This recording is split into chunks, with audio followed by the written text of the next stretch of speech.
Okay. Some of my friends asked me to do this. I know I need a haircut. Alright, okay, yeah, I know you're tired of me smoking cigarettes, and I gotta put alcohol in my fingers because I got nicotine stains on them. Alright, um, alright, hold on a second. Let me see.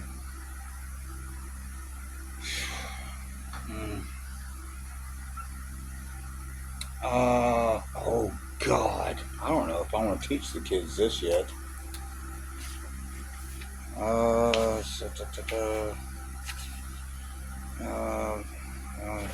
okay, yeah, alright. Oh, yeah, they don't know anything about this. They don't know anything about this. Alright, so anyway, okay.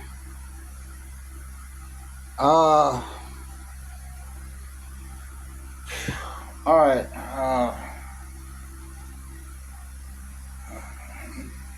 yeah, I'm Rafiki. Okay, hmm, hmm, hmm. Hey, this is too advanced for them right now. This is,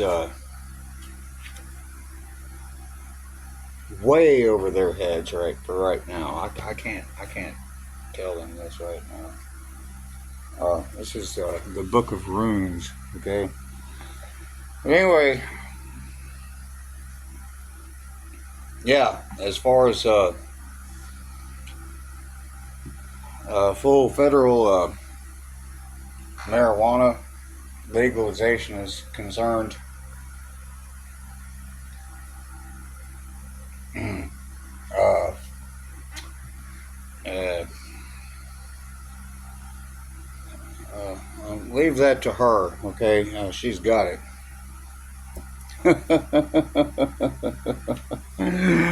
You'll never believe this, but the woman I love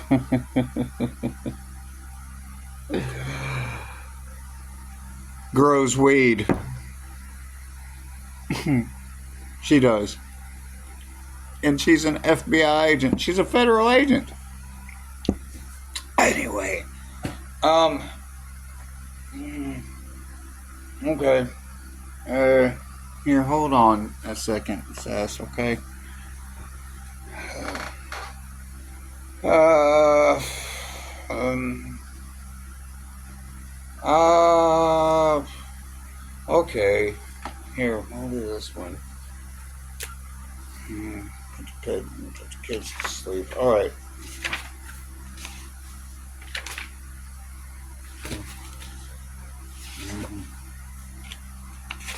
Okay.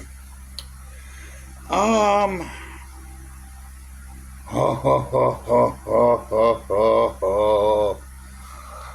Ho ho ho ho. Okay. Alright, here we go. Alright, kids. This is the power of positive thinking. Okay? Yeah.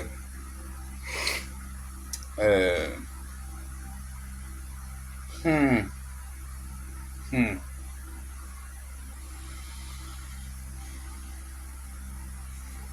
Man, that's tough being the real life Rafiki sometimes, isn't it?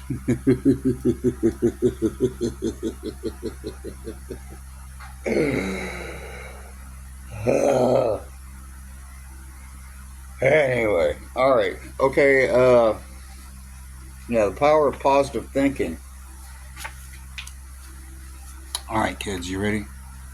Here's your bedtime story. Forward. Forward. Yeah, forward.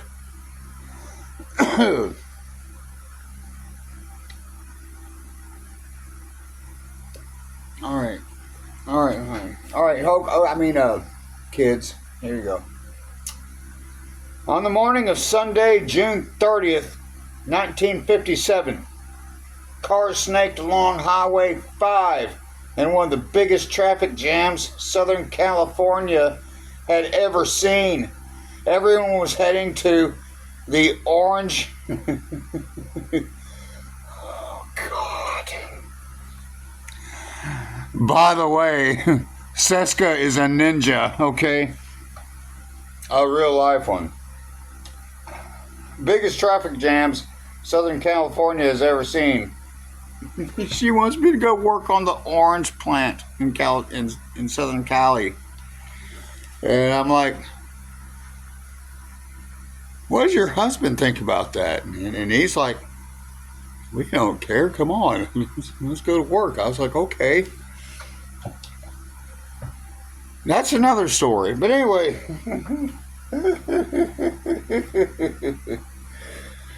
Yeah, I know a bunch of people. All right. They're both, okay. All right, listen. I have two friends who are kung fu ninjas. All right, literally. And her father grows oranges in Southern California. My cousin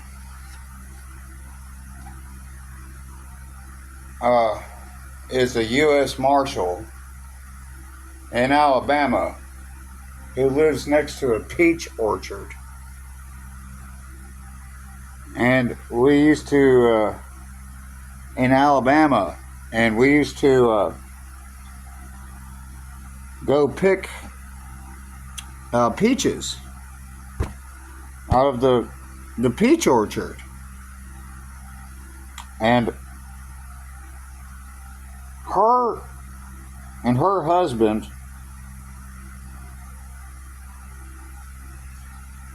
are kung fu masters in SoCal that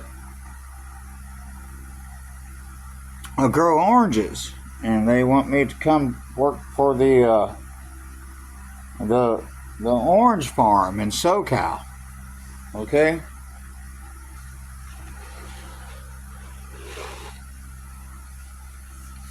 Anyway,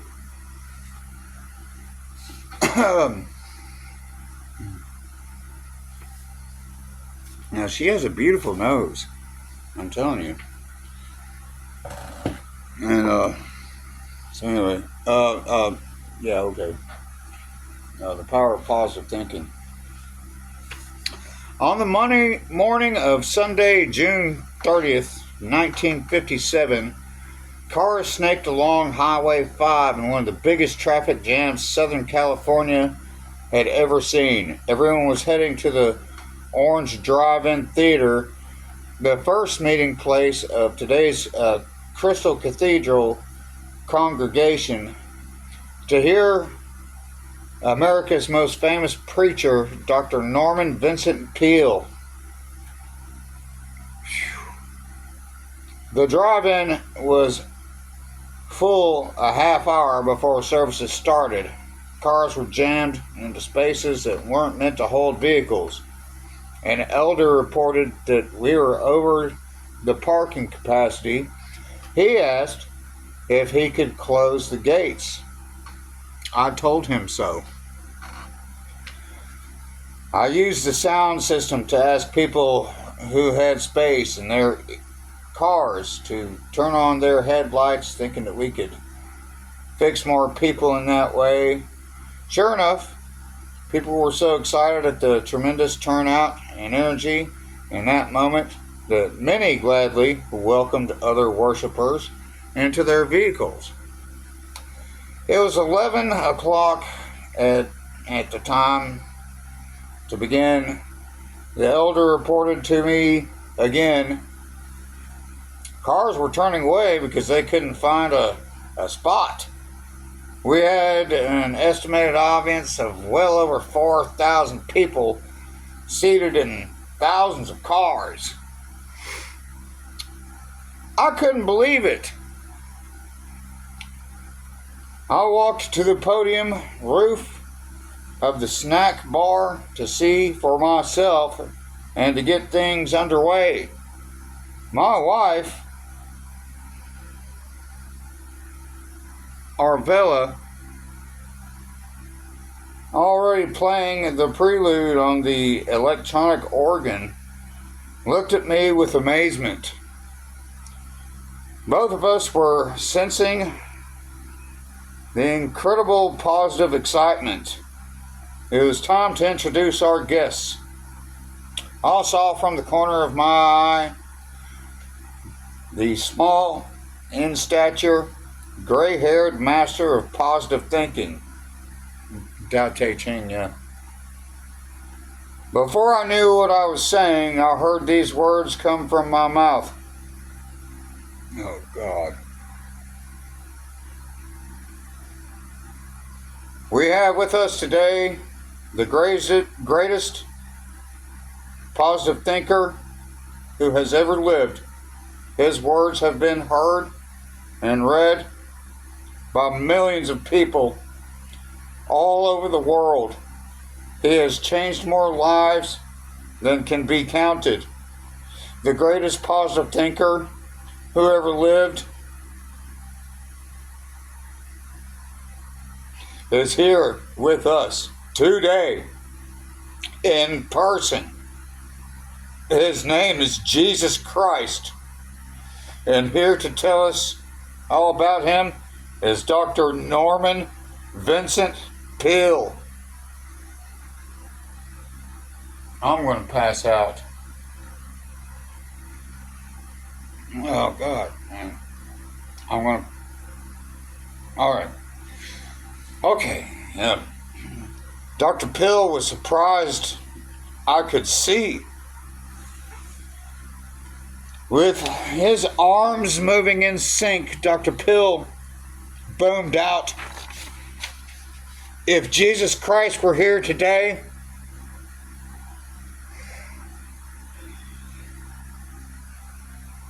would he tell you what a lost sinner you are?"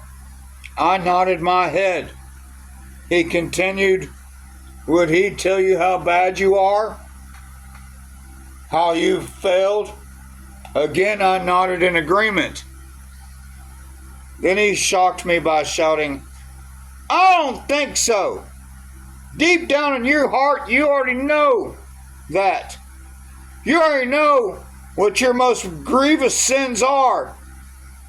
Then he peered out across the great multitude, making the most of a dramatic pause. "Jesus Christ never told anyone he was a sinner." Dr. Peale's words resounded across the drive-in sanctuary, and they continued to reverberate in my mind throughout the rest of his sermon, because I was sure that he was wrong. Thank you, Jackie and Jason. At home that afternoon, the rush of the morning and the euphoria of success lingering still, I retrieved my red letter edition of the Bible. I read and I searched and I read some more. And what did I find? I found that Dr. Peale had been right. What I didn't find was a single place where Jesus has called any person a sinner. As I reread the words of Jesus, I discovered that he focused not on people's weakness, but their strengths, not on their shortcomings, but their possibilities, not on their failures, but their successes. Every word that Dr. Peale had spoken that morning was a word of encouragement and hope, and his approach seemed so similar to what I read in the afternoon about how Jesus talked to people. I became convinced that this was the message of Jesus Christ for the 20th century and for every century. Dr. Peale had said, "There is something greater in you than you have discovered and demonstrated." He had declared, "Any human being can be anything he or she wants to be through the power of Jesus Christ. So once again, here to tell us all him is Dr. Norman Vincent Pell. Dr. Robert Schuller. March 2008. I can't go on. The Luciferian Church told me that they think I'm Jesus Christ. And I was like,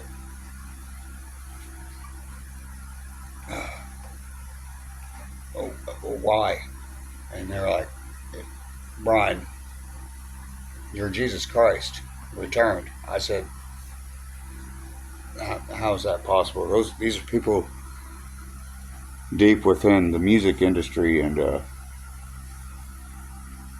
Luciferian Church. So they think I'm Jesus Christ.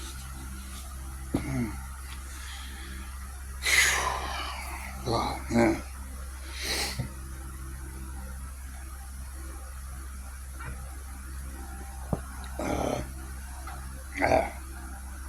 And my friends who know Kung Fu,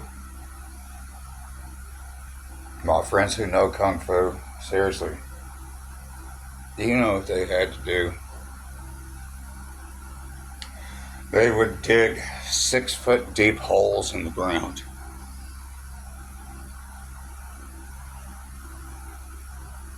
And expect them to jump out of 6 feet deep holes in the ground with nothing but their toes. Okay, nothing but their toes. They would have to jump out of 6-foot deep holes with nothing but their toes. And they did it. And became Kung Fu masters in martial arts.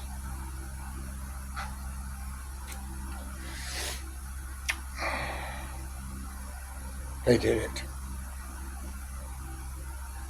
And then they parade them around, like it's some kind of big show, and I'm like, those people had to wrap themselves around trees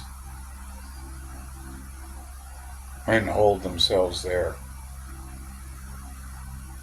by their ankles for hours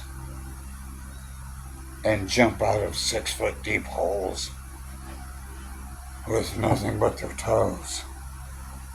And they did it. It's miraculous.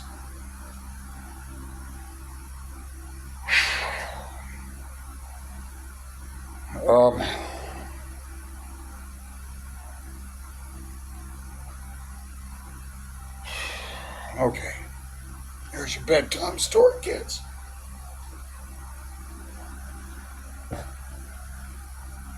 And they think I'm Jesus Christ.